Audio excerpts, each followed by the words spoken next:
Hello everybody, hello. It's Mark here, back with another video. First of all, I just want to say cheers to okay, listen, I just came back from my hotel. I did like what, a 1 week trip at the hotel. My mom's been bringing me down all week. Where are you?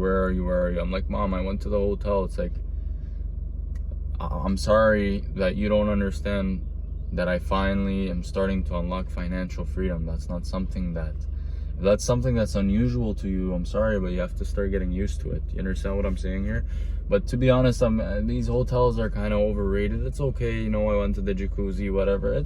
It's all good, you know. I went to the bar, every drink's $10, the wines are 14, and like, come on guys.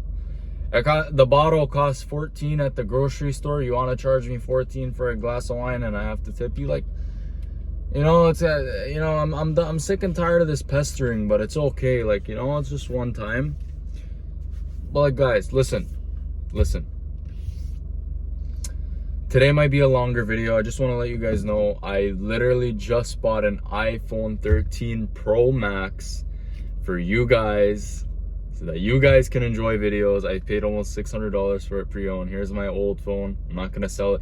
I was gonna sell it, like the guy wants to take like 300 for it, you know. I'm thinking about 300. I'm like, 300's cup change. I'll just keep both the phones. Who cares? You know what I'm saying? And I just paid this one up for 500, and I got this one for 600. I just spent 1100 last week just on phones. But you know what I mean? It's all good. But what is today's video about? What is today's video about? And you guys are about to see how much of an educator I'm trying to become. Understand? I'm not like these cowards. I don't want to feed brain rot. I want to feed education. I want to feed books to people. You understand? I bought this book for $30 here in Ontario. The minimum wage is $17. When you work full time, out of $17 they take away 3. Your minimum wage is 14. This book was 30. So I'm paying 2 hours of work. If I was an entry-level position person, 2 hours of work to open this book, gain the knowledge of it, and spread it out to everyone.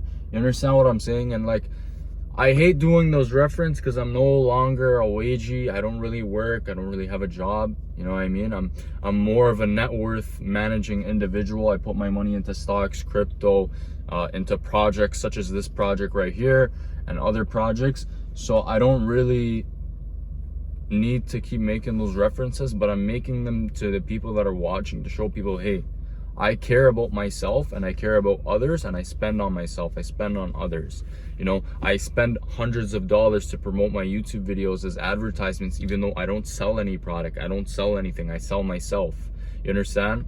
Now, you know, I want people to praise me and recognize me for being an educator online, for being someone productive, for being someone good, because I deserve that. I woke up one day in the morning and said, you know what, I deserve that. You know what I mean?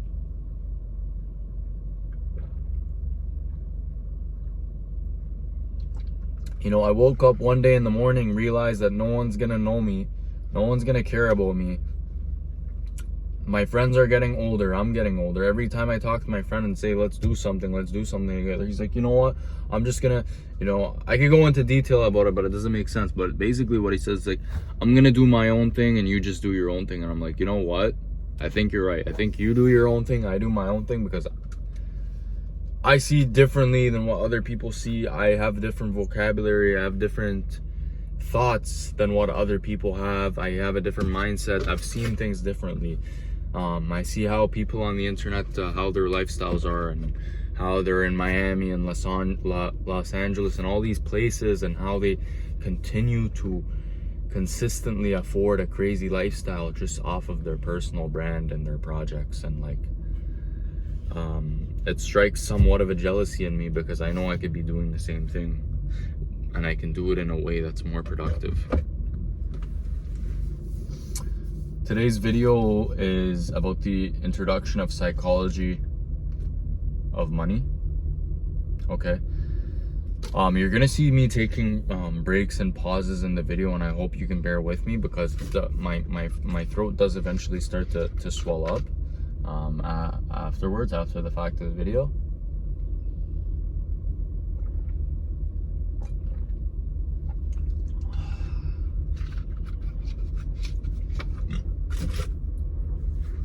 Today's video is about the psychology of money. I just bought this book. We're gonna open it, read it, and I'm literally gonna read the book to you guys.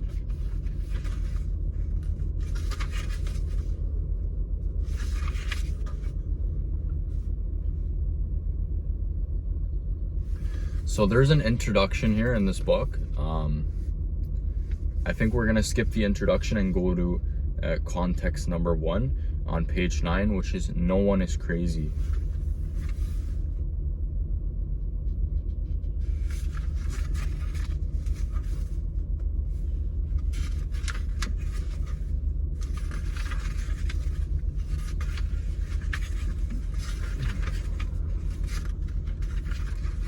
So as you guys can see here, no one is crazy.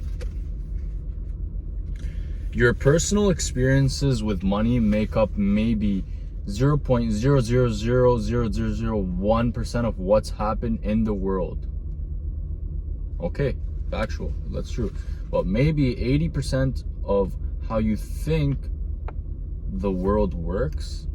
So here I'm not really understanding, but I am just gonna narrate. Let me tell you about a problem. It might make you feel better about what you do with your money and less judgmental about what other people do with theirs. People do some crazy things with money, but no one is crazy. Here's the thing. People from different generations, raised by different parents who earn different incomes and held different values in different parts of the world, born into different economies, experiencing different job markets with different incentives and different degrees of luck, learn very different lessons. This is all correct. Everyone has their own unique experience with how the world works. And what you've experienced is more compelling than what you learned the second hand. So all of us, you, me, everyone, go through life anchored to a set of views about how money works that vary wildly from person to person. What seems crazy to you might make sense to me. The person who grew up in poverty thinks about risk and reward in ways the child of a wealthy banker cannot fathom if he tried. The person who grew up when inflation was high experienced something the person who grew up with stable prices never had to. The stockbroker who lost everything during the Great Depression experienced something the tech worker basking in the glory of the late 1990s can't imagine. The Australian who hasn't seen a recession in 30 years has experienced something no American has ever has. So now we know something new. You know, a lot of these times when I promote these videos, I don't promote them to the United Kingdom and those countries for no specific reason. Maybe I'm just scared that they won't understand my dialect of English. But the thing is that we're learning new things. Now I know that Australia has a stable economy. That's something I didn't know. Something they're known for. Now I'm reading page 12. The list of experiences is endless. You know stuff about money that I don't, and vice versa. You go through life with different beliefs, goals, and forecasts than I do.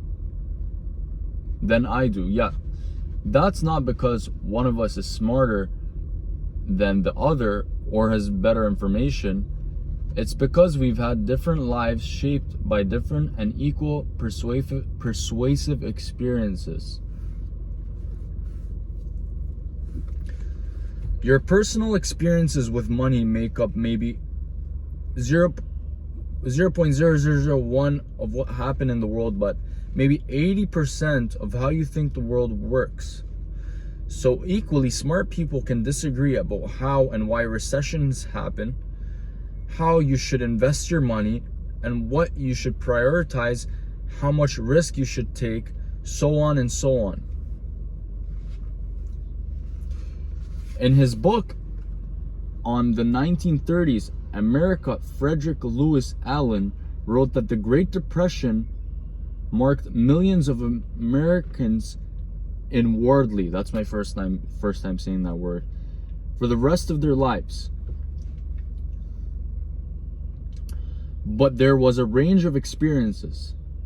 25 years later, as he was running for president, John F. Kennedy was asked by a reporter what he remembered from the Depression.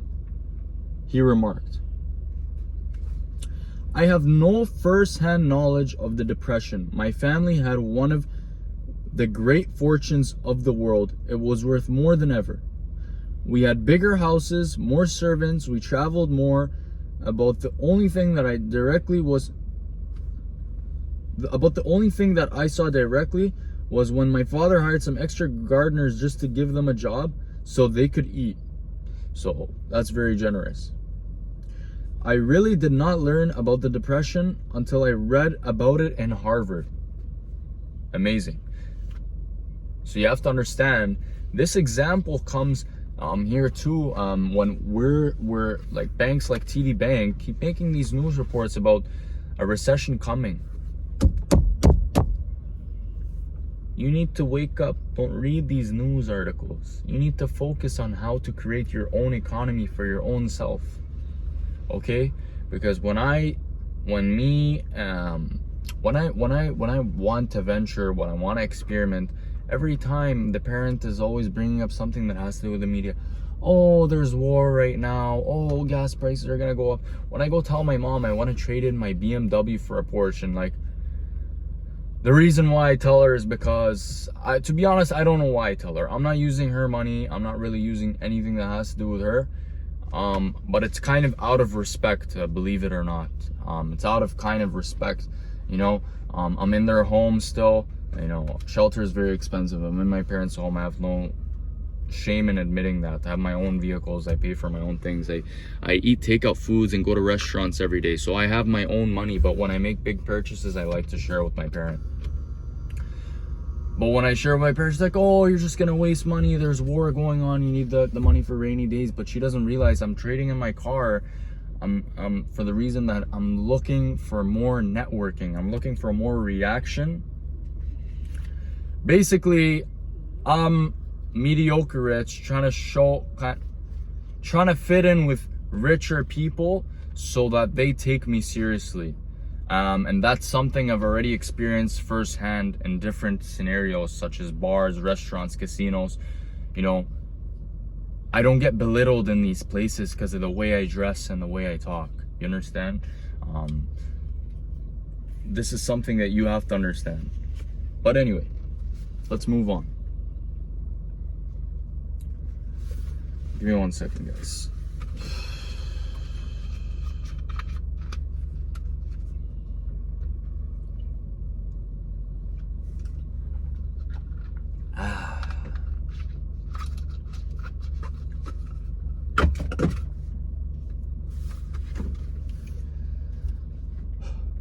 This was a major point in the 1960 election. How people thought could someone with no understanding of the biggest economic story of the last generation be put in charge of the economy?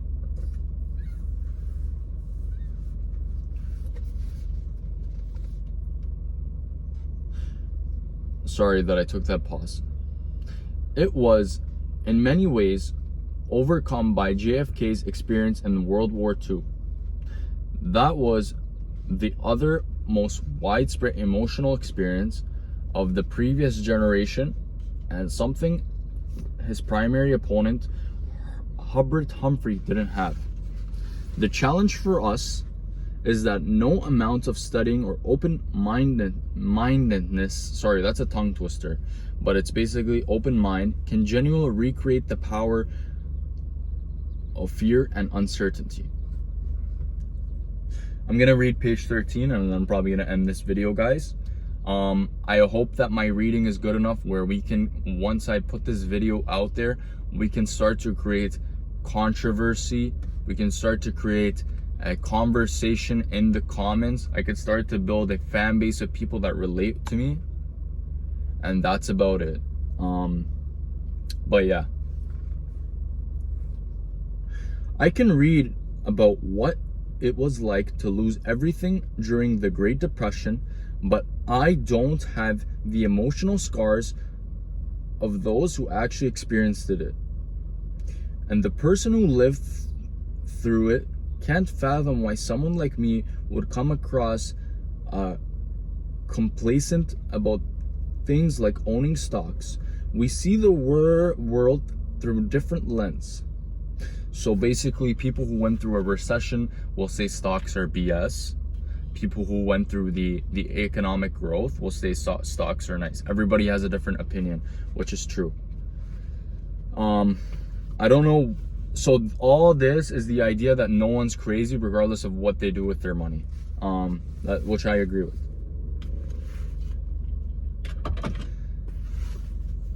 Spreadsheets can model the historic frequency of big stock market declines, but they can't model the feeling of coming home, looking at your kids and wondering if they made a mistake if you made a mistake that will impact their lives. Studying history makes you feel like you understand something, but until you've lived through it and personally felt its consequences, you may not understand it enough to change your behavior. We all think we know how the world works, but we've all only experienced a tiny sliver of it. As investor Michael Bantic says, some lessons have to be experienced before they can be understood. We are all victims in different ways to that truth. In 2006, economist Olcree, I can't pronounce this name. I'm not going to pronounce these names. But they're from the National Bureau of Economic Research, dug through 50 years of the survey of consumer finances. A detailed look at what Americans do with their money. In theory, people should make investment decisions based on their goals and the characteristics of the investment options available to them at the time.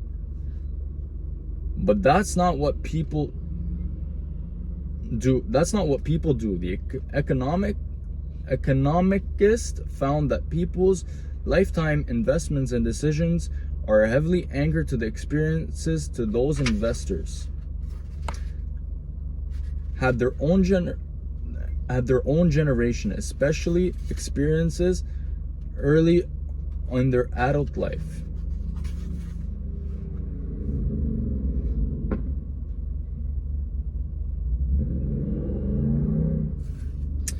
Sorry, I'm just looking at this chart here.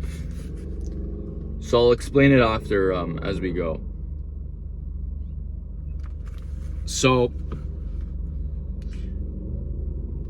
the people born in the 1950s had a flat line and gradual decline in the stock market. The people that were born in the 1970s had a huge surge in the stock market. So there's two sides to this story. I hope you guys learned something. This is no one's crazy is kind of an entry level to show people why we have people that are less of risk takers than others. And that's basically the idea of no one's crazy with their money. Like, no one's crazy for saving all their money and no one's crazy for investing all their money. Everyone's been through different things and their parents teach them different things. And that was the first part of this book. So I have it on record. We stopped at page 14 and we're gonna see what happens after I post this video, honestly. And depending on what happens and what reaction I get, we can continue. But this is The Psychology of Money by Morgan Housel. And this is the end of my video. Thank you so much, guys. I'm gonna continue to read and work on my vocabulary. I'm gonna try to become a better reader, and I'm gonna continue to pursue this hobby of reading books, and hopefully I get to skip wealth intervals, because that's really what I'm trying to do here with this YouTube channel and with this network that I'm trying to build. So thank you so much for watching, guys, and I hope I get to talk to you guys more. Bye for now.